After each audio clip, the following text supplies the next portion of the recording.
Two. Hey everyone, Tyrone here for, well, I almost said the wrong show. This is Taiko Round Table, Talkin Taiko with Tyrone Presents Taiko Round Table.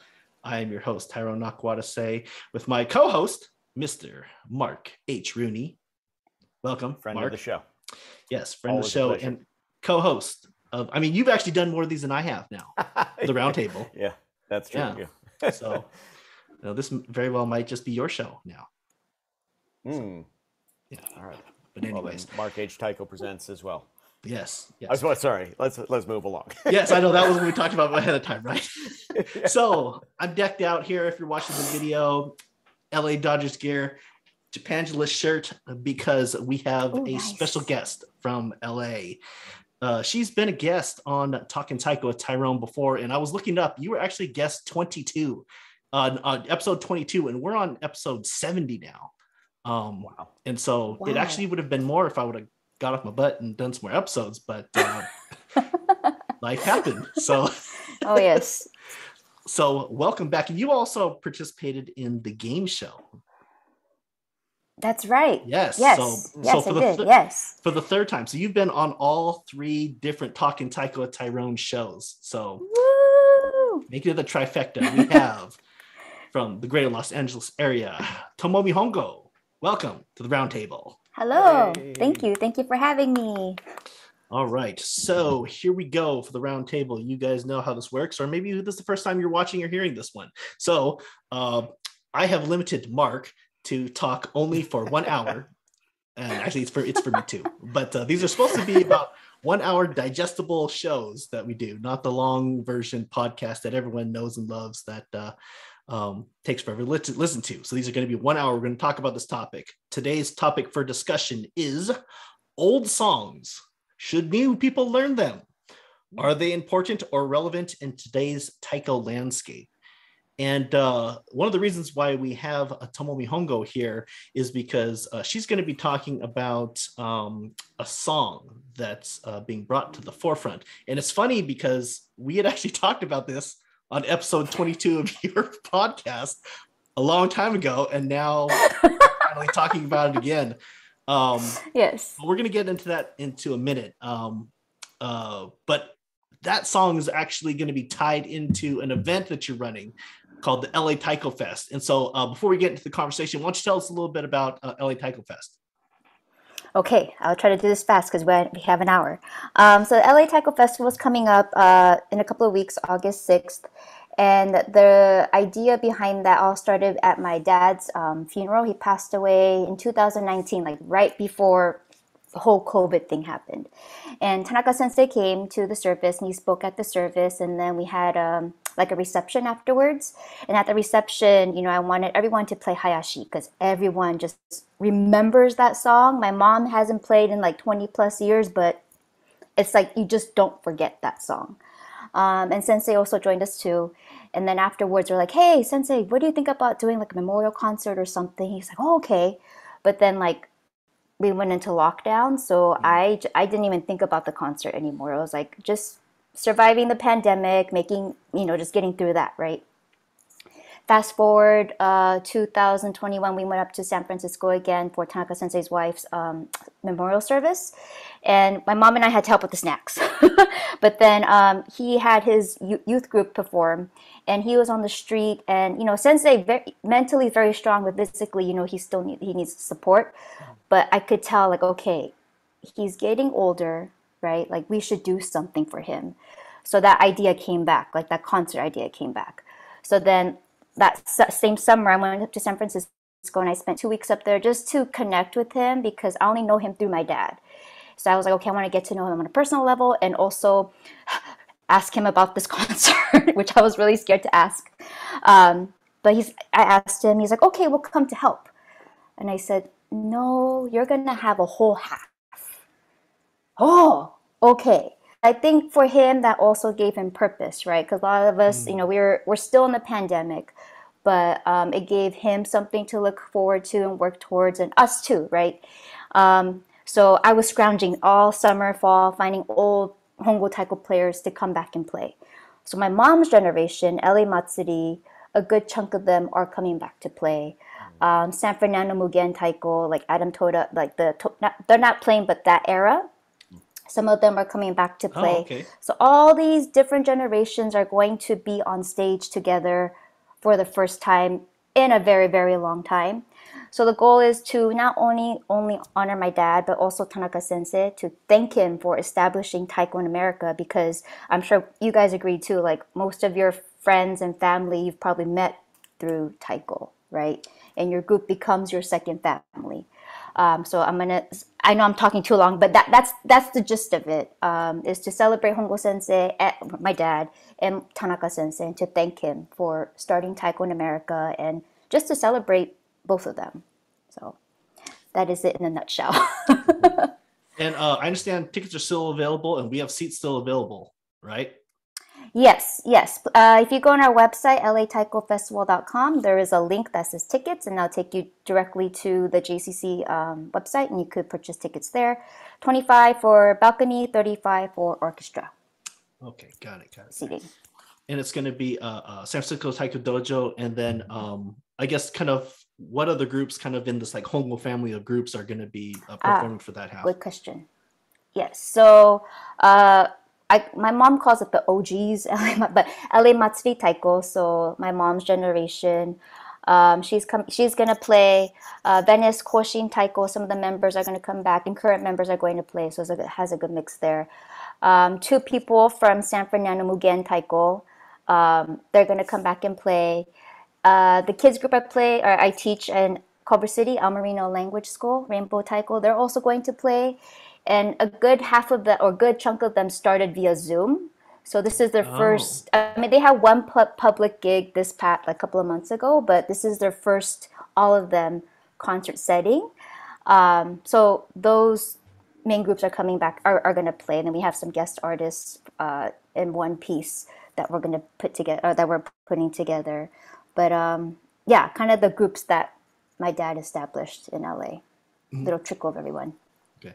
Is what the new Mugen? I'm not sure what. Oh yes. Hello. Sorry. My kids. Sorry. I was like, isn't that your name? Sorry. And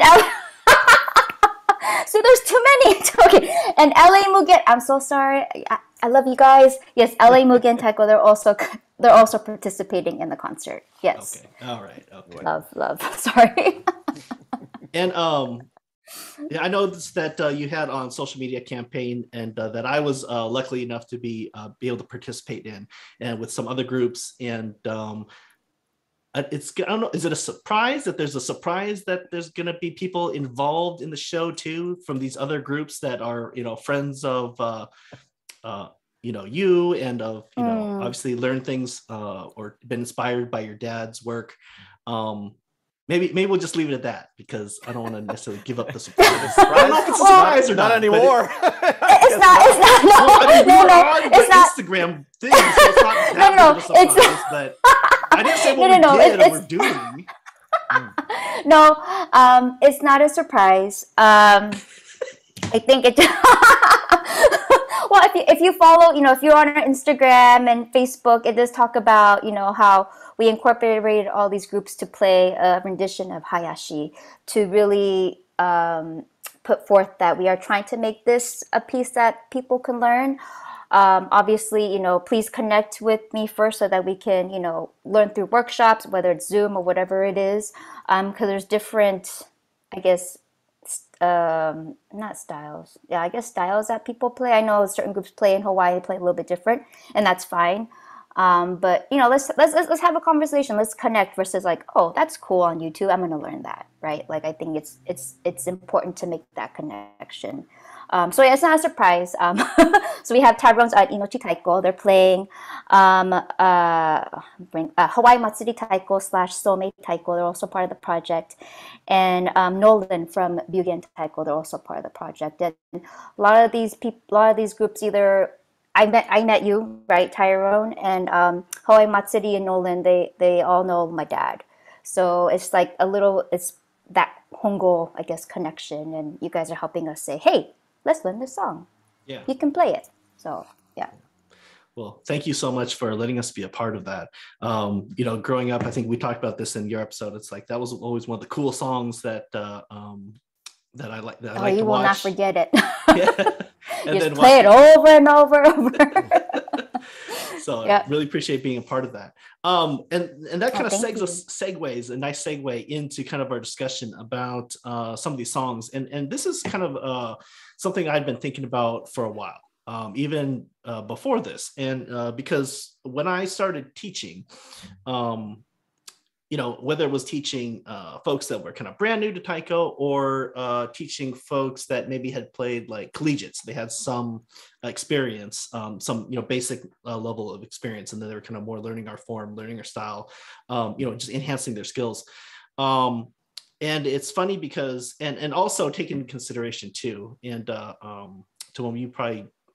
Well, maybe not, but I mean, how we kind of learned as a kid versus kind of like teaching adults, is a little bit, I think is a little bit different, because a lot of times I think we found when we were a kid, I remember learning and it was just do this. And then you just kind of had to do it.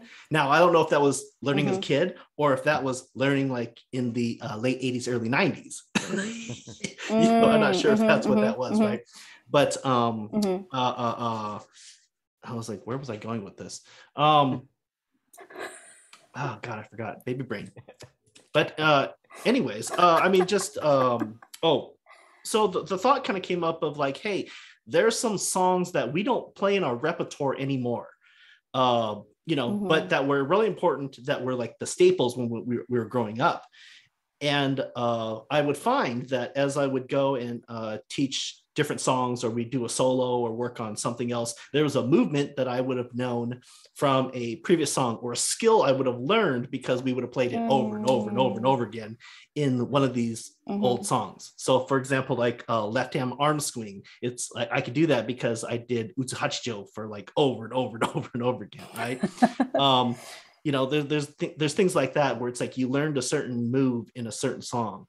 That's kind of one of these like historic songs, I guess, Japanese American traditional taiko pieces. And but these new folks, because maybe they came out of collegiate, or that's not a song that everyone plays anymore.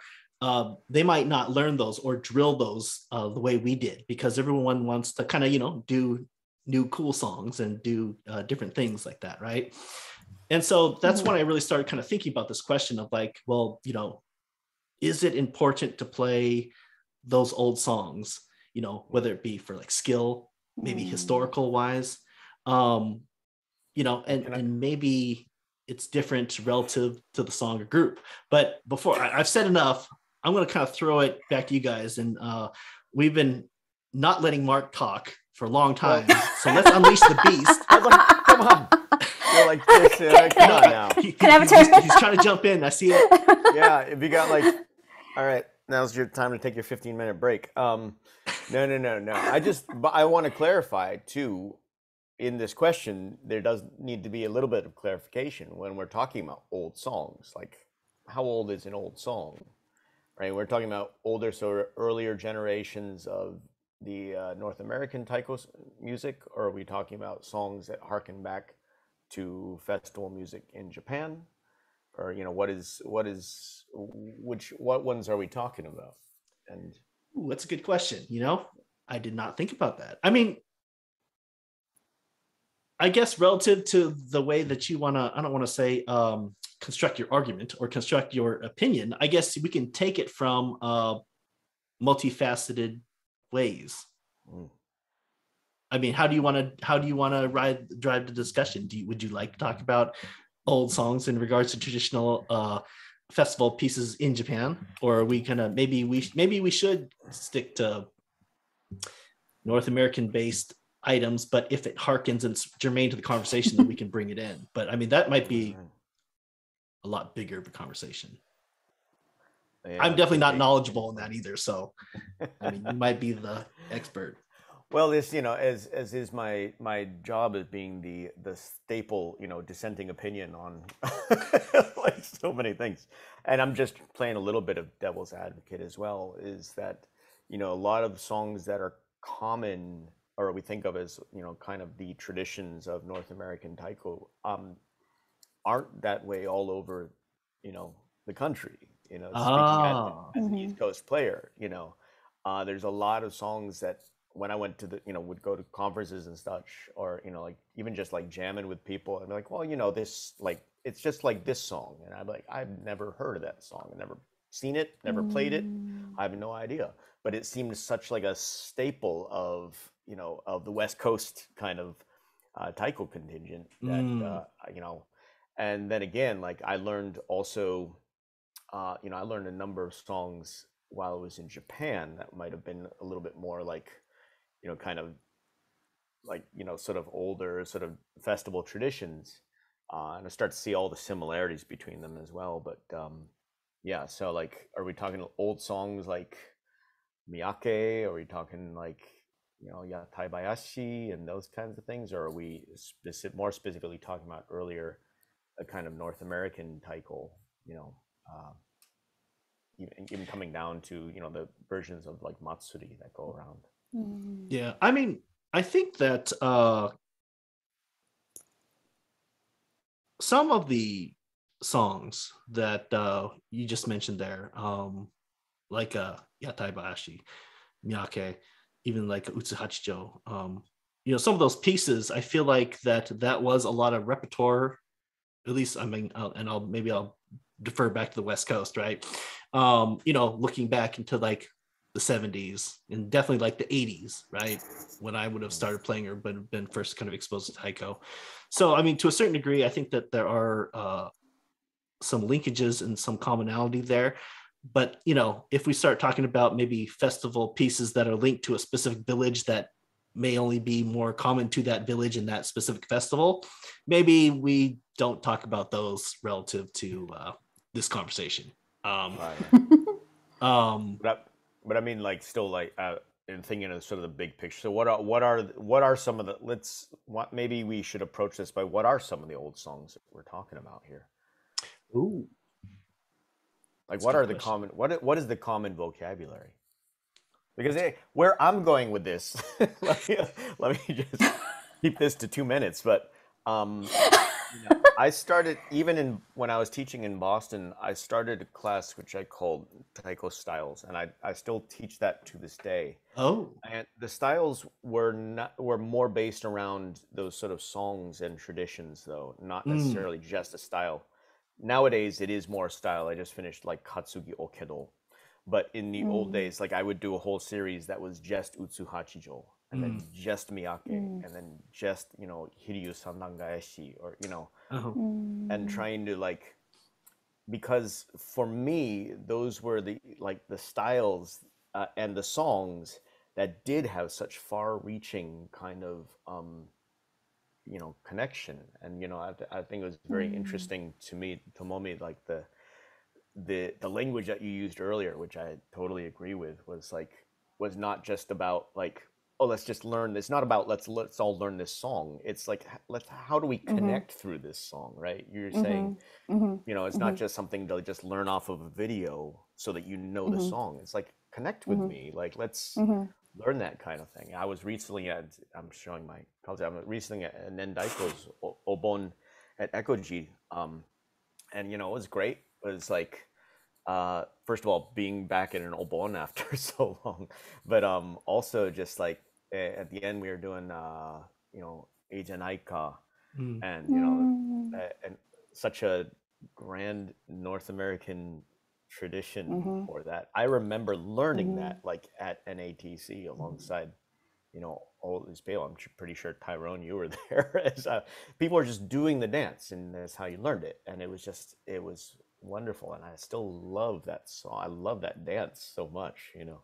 So anyway, I do think that the connection that these songs create is important, you know. And I will say, I taught Hiryu Sandangaeshi a number of times simply because of its historic significance for modern Kumi Daiko. But hey, all right, you want controversy? I really don't like that song. I don't. If I never have to perform Hiryu Sandangaeshi again, It will be too soon. Yes, I said it. I said it. You heard it here. I don't like the song. It is repetitive. But it's an important song within Important song, yes. within the, and that's why I would teach it to people, not because I was like, oh, here's a great song for you to learn. It was because this is a song that will connect you to so much of the contemporary kumidaiko community globally. So all right, I'll put a pause there. Well, going off with your connection, right? I think it when I'm saying like, connect with me, I think it's, my dad also saying like, let's take the time to learn it. I don't want to say properly, but like, let's take the time to learn it together, because knowing him, and it was a group effort who, LA Matsuri wrote that song together.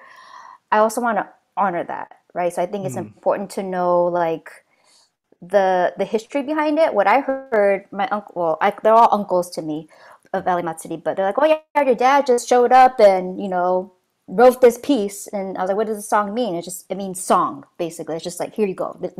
It's literally just a song. But it was a group effort, right? So I don't want,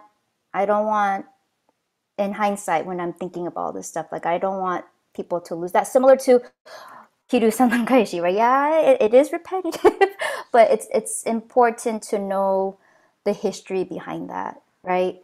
Taiko has come so far along, even the last how many years, and I feel like maybe Tyrone talked about this with you too, but like there's a Taiko gathering here in the summertime at Nisei Week. You gotta email Johnny right away to get a spot to perform, right? It's timestamped now. So that's how much Taiko has grown, which is great, right? But I think, with the song and history of songs, and I connect that to like who started that, right? It's who started that, who established that foundation for you, and connecting it with the songs that you learn. So my dad wrote a lot of songs, super repetitive. No offense, Dad. I have a little stand for him. No offense. They're super repetitive. I had to cut some stuff out, but that but that has created. Everyone will agree. That has helped me create, a foundation of what I value, right, and what I would like to learn. But learning his songs established a foundation for me. So in terms of like styles, like the most thing, one song I could really connect to is like Matsuri or Miraruchi, right? A lot of people, that's kind of like a beginner song, right? You learn that in the beginning. But when I was in Japan, I realized I learned, they call it bondaiko. The style is so different. It's so different. It's all about kata and furi and the karakaka. That's the main focus, right? Here it's like, best beats, best whatever, it's different. So again, I think it just depends, how you approach things, right? What your mentality is. But understanding why those songs were established, and, understanding, I guess, the history behind it is important, because Taiko has gotten so big now. And I don't even know if like the younger generations know of Tanaka Sensei, right? Right? Like who really started Taiko? And yeah, so I just connect all of that to just like know your roots, or try to know your roots as much as you can. Yeah. I'm trying to think of which way to go, because I think like there's a couple different ways to go.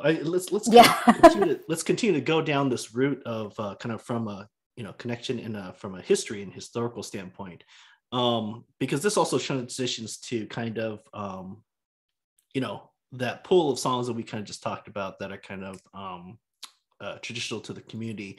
But then also, for the folks that are kind of listening that might not know any of those pieces, I feel like that maybe you can kind of relate to this conversation too, because I'm sure that there's songs that might be traditional to your own group that everyone in the group knows. And so if you came from this, or maybe in your city, it's like there was like a citywide workshop, and so everyone in the city all plays X song, whatever that song is. And so kind of as group leaders, I mean, within your own repertoire, are there pieces that you guys, continue to use that might have not necessarily be um, uh, uh, old from a historical standpoint of the North American community, but I guess from your own, either your own group or I guess your own uh, uh, pedagogy of songs that belong to you as a player, you as a teacher, you as a writer, an artist? Anyone want to go first on Um, that one? yeah, I'll make it quick. I'm trying to. I don't like writing songs. I wrote one song for my little kids class. Like I would write something and then erase it, and then write something and then erase it, and it becomes like this cycle. But a lot of the songs I teach, like Mugen, LA Mugen, is a mixture of like my dad's repertoire, and maybe I rearrange it a little bit so that we don't play the same line like 8 times. And a little mix of like, the communities like Jack Bazaar. Like that was everyone's favorite. And I think it's because of the movements and all of that. And omiyage, those are kind of like the basic, right? But I also try to mix a little bit of what I learned and what the current, or I don't know if it's still current, but what the taiko community plays, like how they connect. Omiyage is like a good one, right? Like you're gonna Right. show up to NATC, be like, let's play omiyage. Okay, right? So I try to do a mixture of that, and obviously, if the kids want to write a song, they're more than welcome to do that. But I try to blend in my history, my family history, and then what's happening in the taiko community. Mhm. I think for me, I really I've grown and not as attached to the kind of historic songs, the sort of those long running ones. I think it's important for people to have exposure to them. I think it's great for someone to meet a taiko player from Europe and know, what miyake is, and know, what it's like, oh, do you ever get to play that tamaire, on Yatai Bayashi? And it's like having that kind of discussion and connection. I think there's an education to be had in that.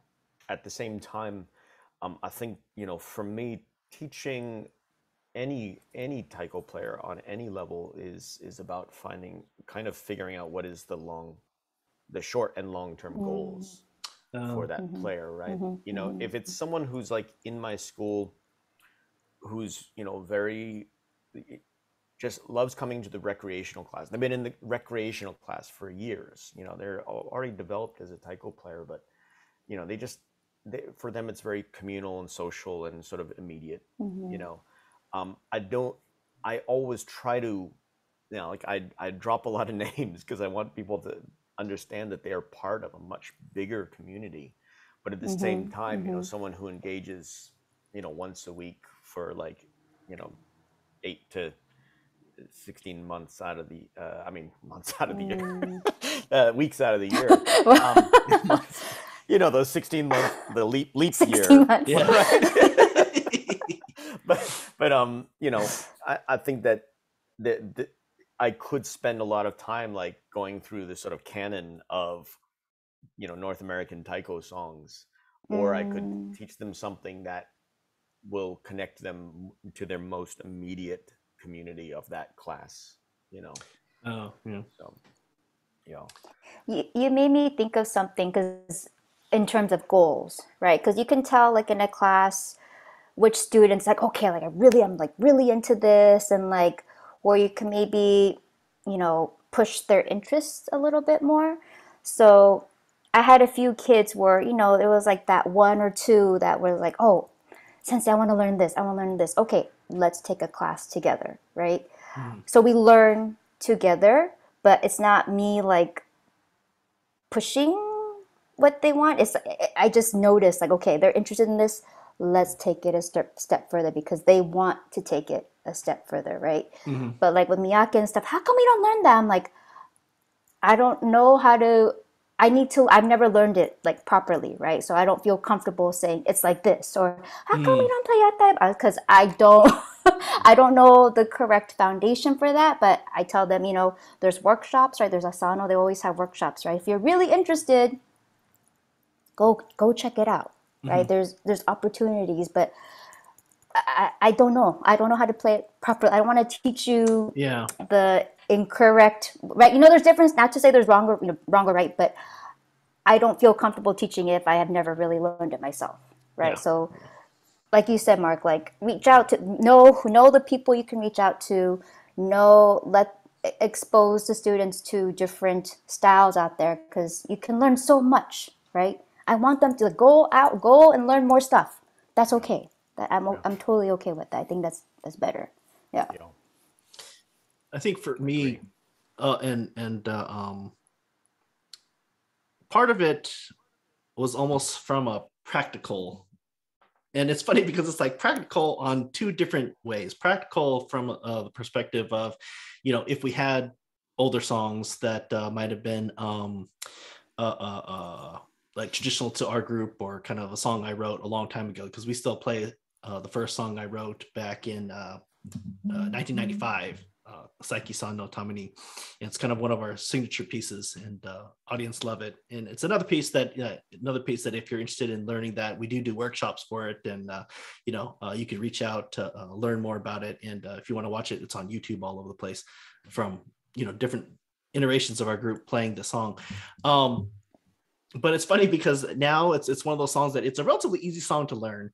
And sometimes with our group, we have some members that are not as, they're some of the members that have been around for a long time aren't coming as often. And then we kind of have some people that are coming regularly and coming a lot.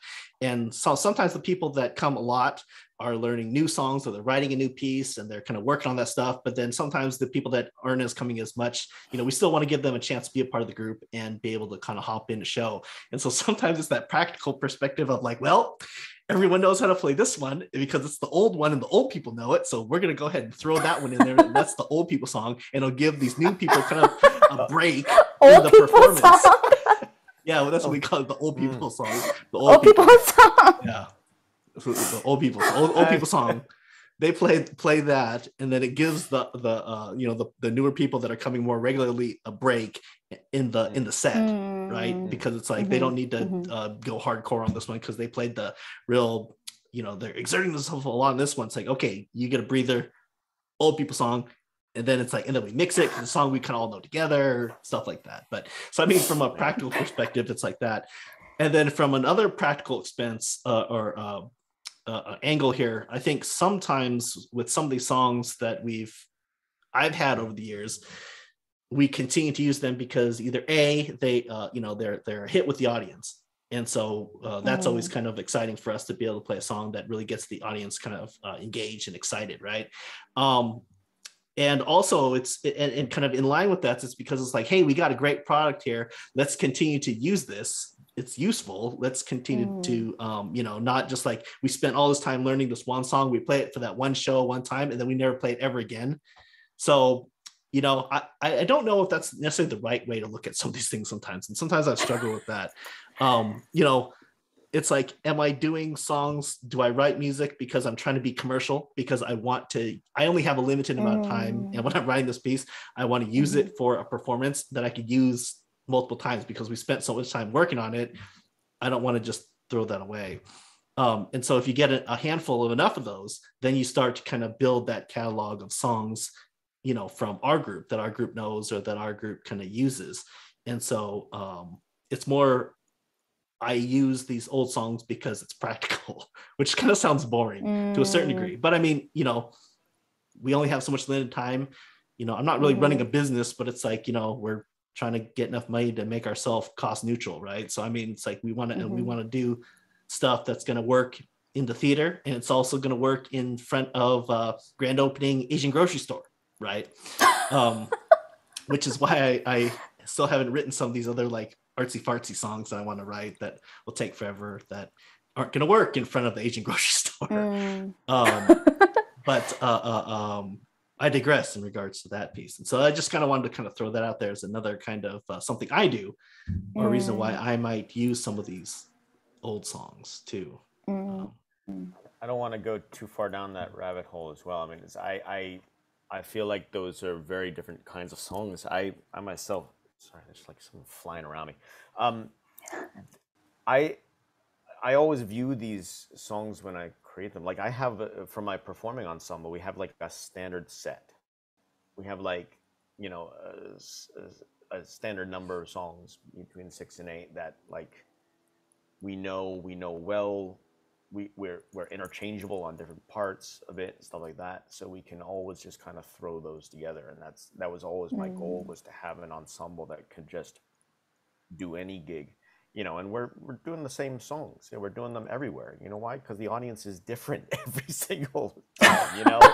So it's not like they're Yeah. like, oh, Yeah. this song again. Yeah. They're back. Yeah.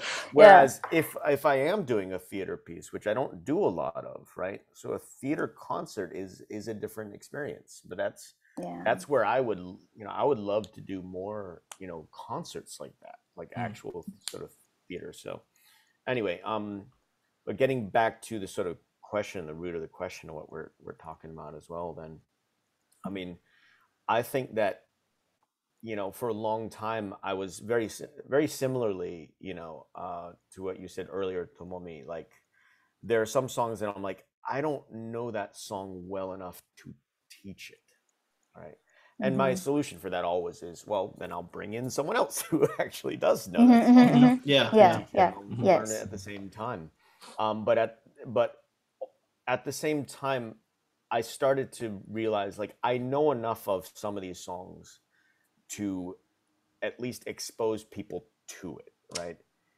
So if I'm trying to give people the experience of, well, you've seen miyake, you learned it before, you might have even taken a workshop on it with like the Sumura family or something, or Kaoru, or like someone, and then they just want to try it. It's not that we're going to add that to a repertoire and make it regular. It's even my trio Kizuna, like one of our members, Paul, always wanted to do miyake, and I was always like, okay, but you realize, like, that's 50% of our training is just to do miyake well. I don't want to do any of these songs like kind of half.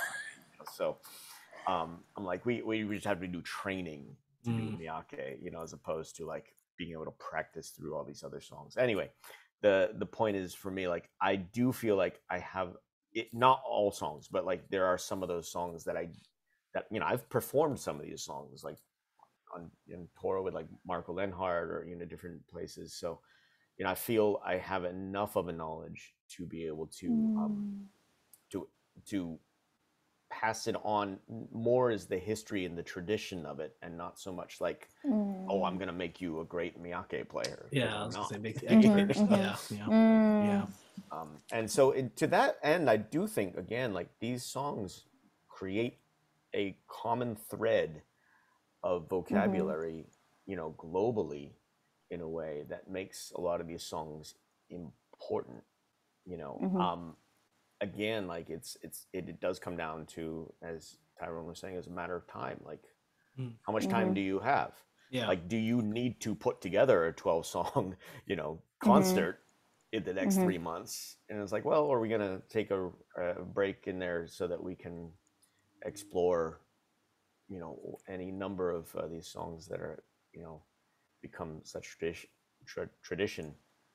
It would be great. It'd be practical, and I think that you learn practical, sometimes some very practical techniques from it. But more so, I think that it's a great connection to to the global community.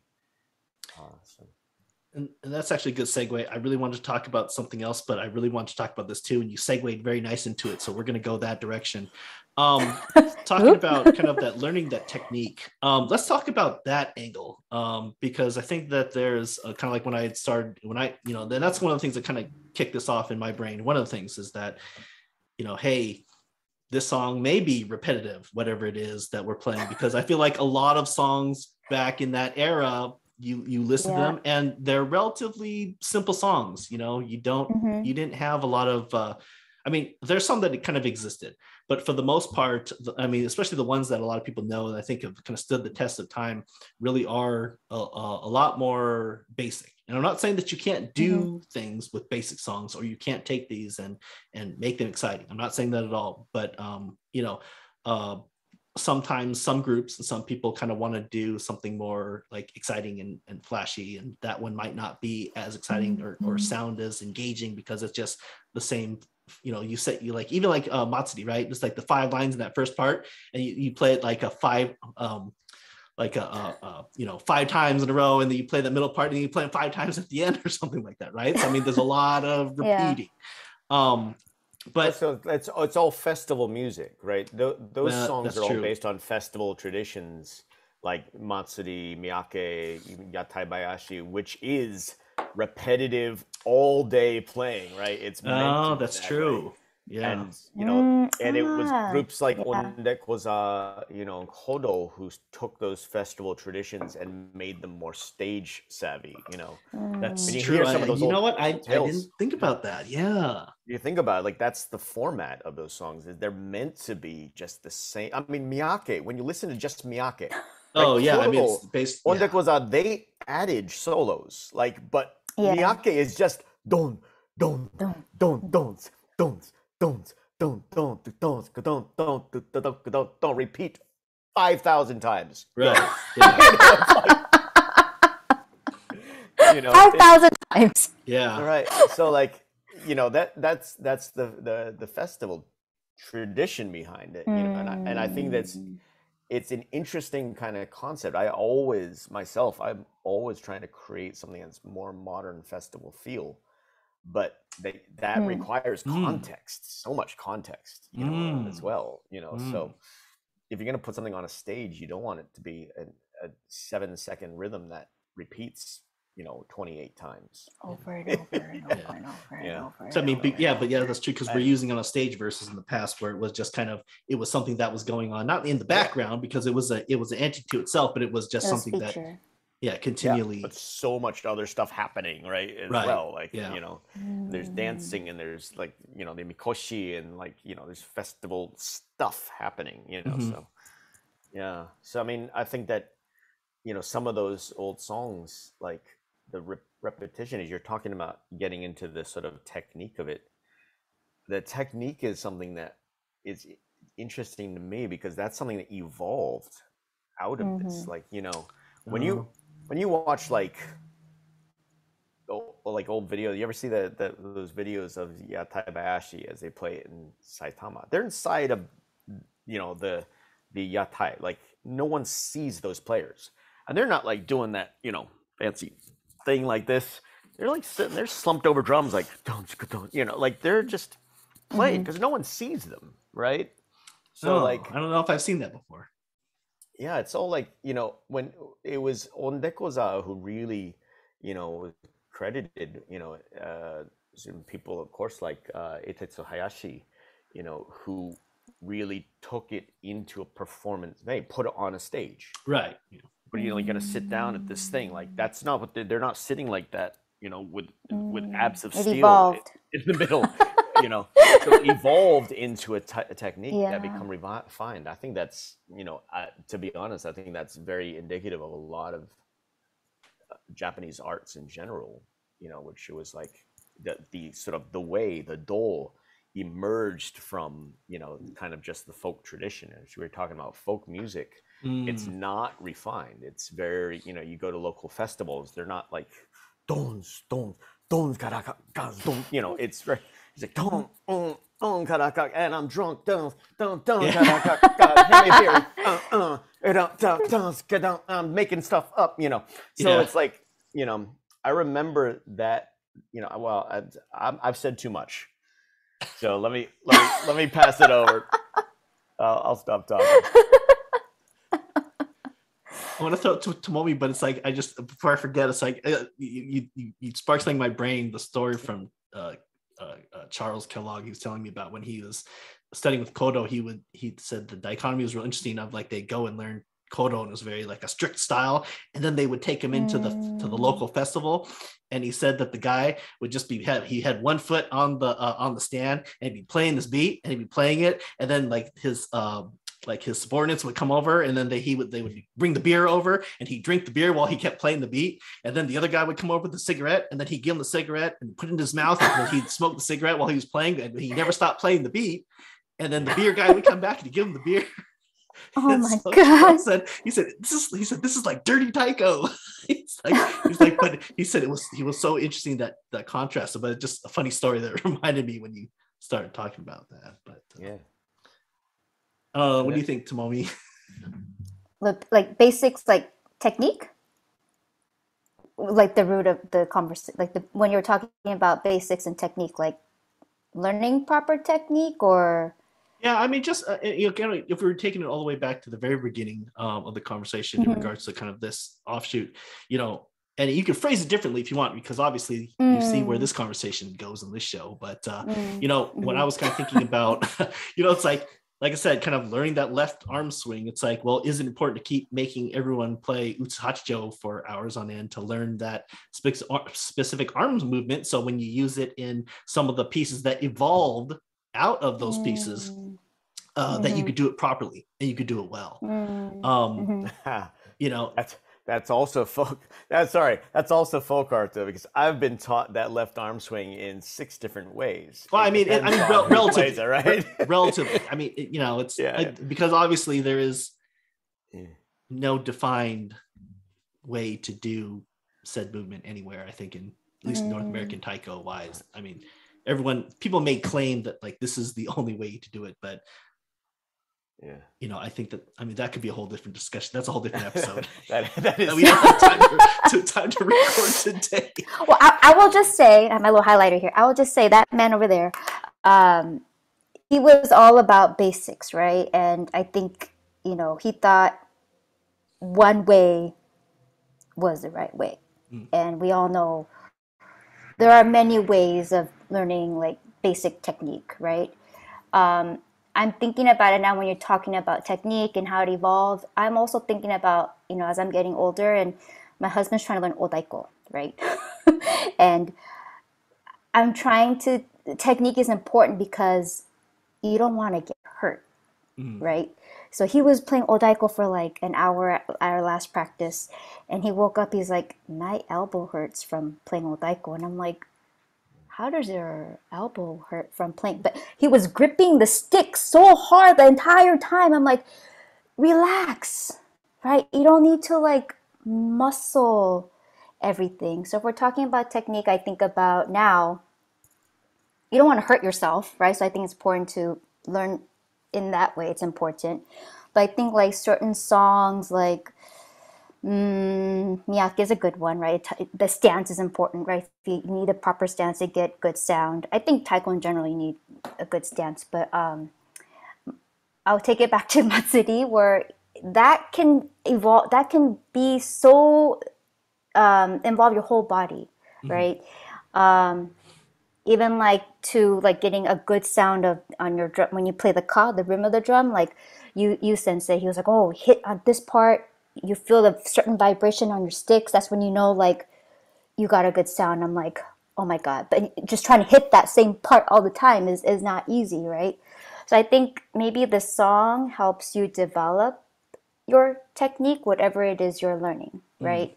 And I think it's important to have good technique so you don't get hurt, and that you're showcasing, you're honoring the art for what it is, versus like, I'm just come up and just like do whatever, right? It's like, no, let's take the time to learn it and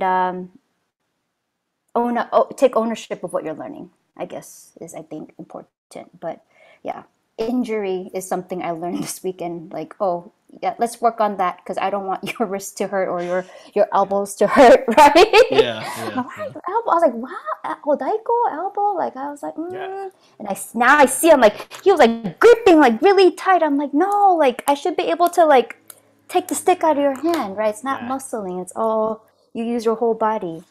Was he getting which I never thought about? Well, he just started playing. Oh, He's not. Yeah, he's a drum set. I'm just like, So he's a drum.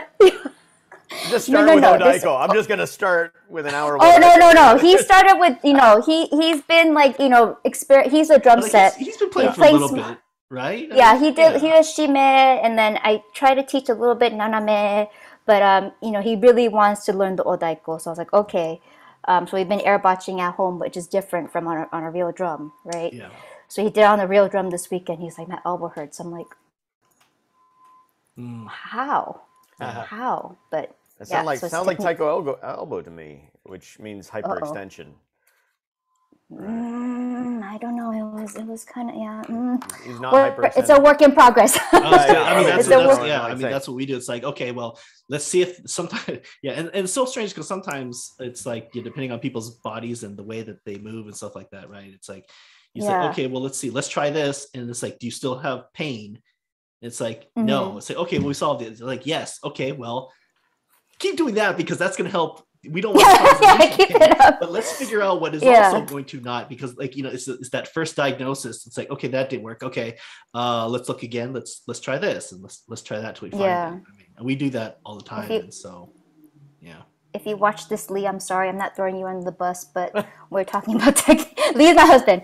I'm not trying to throw him under the bus, but it made me think about why technique is important because you do not want to get hurt, right? Well, that's the thing is, I always say that like my class is 80% what I'm teaching is injury prevention.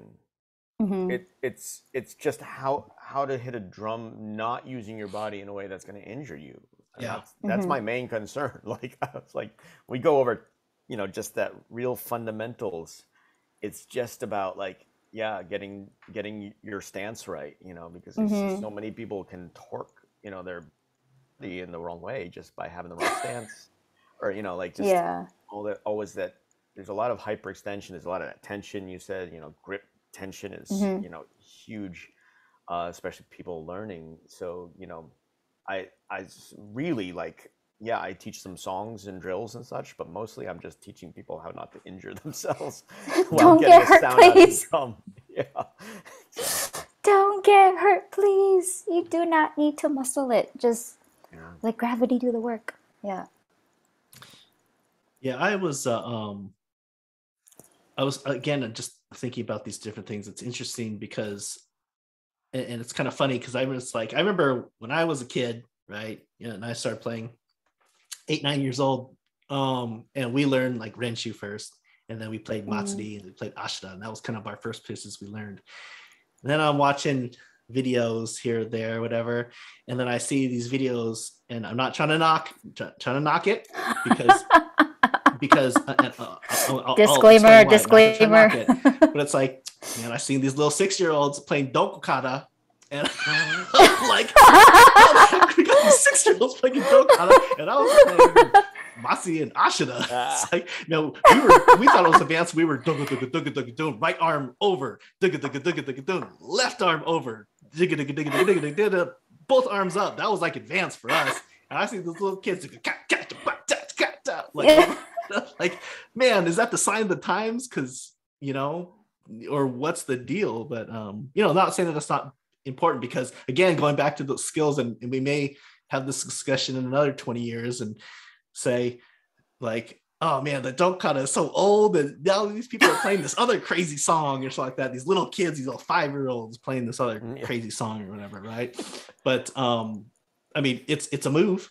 It's a move that's going to start, becoming more probably common, moving forward. I see it's going to show up in other places, solos, songs down the road, when these kids are learning how to play it and people are learning how to play stuff like that older. It's kind of a move that you didn't really see it that much, before, but now we're going to see it. So it's going to be tying in a couple, so what you're saying and also what Tomomi was saying earlier, like I do believe like it is important to learn something the right way, to learn it through the technique. I always tell my students it's like, oh, okay, well, I learned the song. Like, yeah, listen, I watched it on the video and I know it now. And I'm like, how the song goes.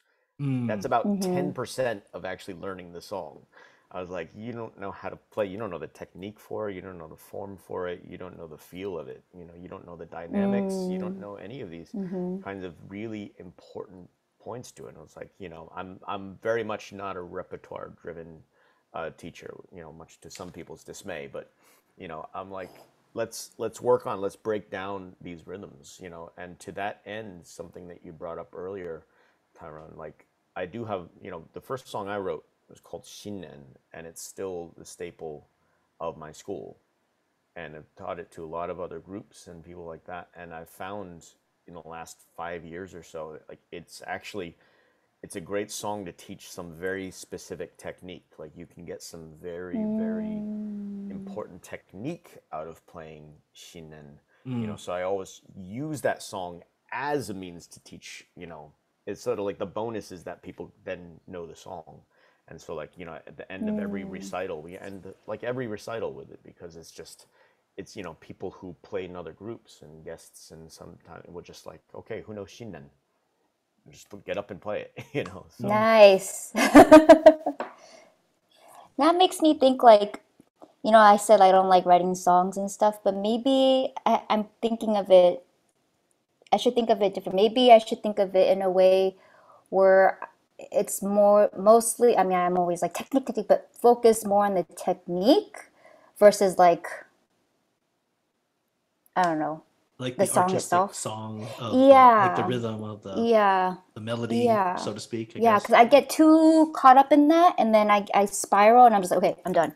Yeah. And Yeah, so yeah. maybe I have to shift my mind to, okay, so what is it that I want to focus on, right? Is it Mm. dynamics, right? How to get good sound playing really soft, or is it movement, right? Or is it, one half plays something and the other half plays something, they play together? Like, what is the end goal? Mm. So you have given me a aha moment right now where it's Yeah, yeah. Hey, the show's productive to right, especially somebody at least. because at That was least awesome. with like with kids it's good to have them, especially younger kids, to learn all those different things, right? Yeah. And it's no offense to, it's easier to mold right, younger kids, Yeah. because their brain is like sponge, Yeah. right? Yeah. Right. And as you get older it gets a little bit harder. Mhm. But you just gave me a big like aha moment. Yeah, Gotcha. it's like I was wondering Way to that. go, Tyrone. Yeah, I was kind of wondering about that. Yeah, in regards to kind of like, Mark, you have a school, and Tomomi, you kind of teach a lot of kids, and some of the kids, kind of in a school setting, or you have lots of kids coming through that school setting in addition to kind of your own group that you're teaching. Hmm. But I mean, I'm wondering if that's different because I'm coming from a private organization group, right? Hmm. Ensemble or whatnot. And so it's not like I'm running a program where I'm kind of continually teaching or teaching class where I could say, okay, this is kind of this level one, everyone's going to learn this thing, and here's level two. Now you learn Matsuri for this period of time, then you learn this, then you work on these things, and where it's I'm just kind of like, okay, you need to learn this because we're going to play it in the show. Can you play a show? Oh, good, you can play a show. All right, well then Yeah. you need to hurry up and learn how to do this. It's like, okay, and then we're going to like, Yeah. oh, well, you need to work on this other move. It's like, okay, well, you're going to do a sectional in where our storage closet is, where the drums are, and everyone else is going to work on something else over in the main room. We're going to work on you with this, right? So it's a lot different dynamic than Yeah. Yeah, like a I like a feel that. system. Well, So I mean, but your goals are very different, right? Because you like any performing gigging group, that you have a very defined end goal. mhm, You want people to be good performers in your group, right? yeah, In order to do the performances, right?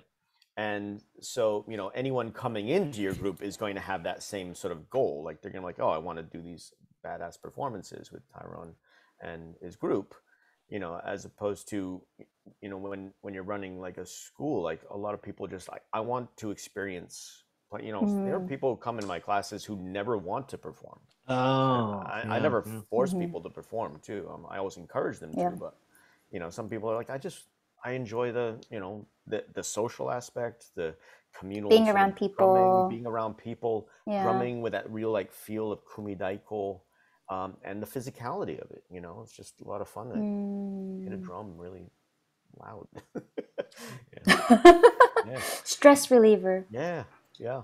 All right. Well, Yeah. hey, you guys, we did a really good job. We're right at about an hour-ish because I forgot to write down what time it started. So it's close enough.